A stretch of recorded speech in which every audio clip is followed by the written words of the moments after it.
Hello guys! For today's video, samahan niyo akong i-unbox tong napakalaki kong parcel. Super excited talaga ako sa parcel na to.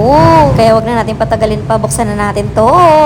Fast forward na natin. Umorder lang naman ako sa Dearma na kanilang DX115C vacuum. Isa talaga to sa must-have dito sa bahay. Para naman mapadali yung paglilinis ko dito.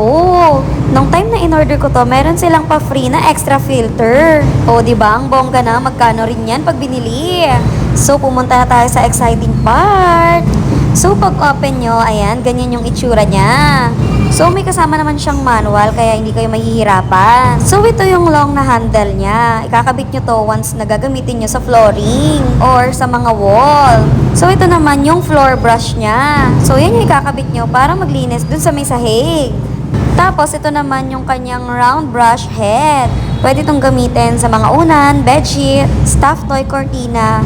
Pwede rin to sa sofa at kahit anong mga tela. Next, ito namang flat brush head. Ito naman ginagamit sa mga sulok-sulok para madali nating maabot yung mga alikabok. So, ito na ang ating vacuum. Alam nyo bang 1.2 liter yung dust capacity niyan? Isa rin sa nakakatuwa dito dahil mahaba na yung cord niya. 5 meters na rin.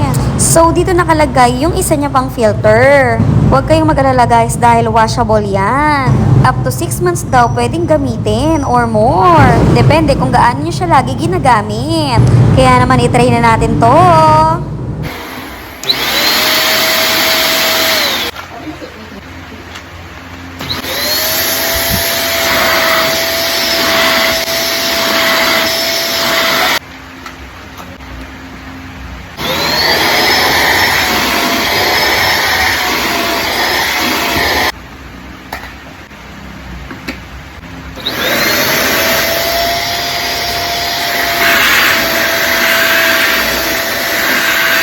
O, diba? Sobrang lakas nung suction niya. Nabili ko lang to for only 734 pesos. Super sale kasi noon that time.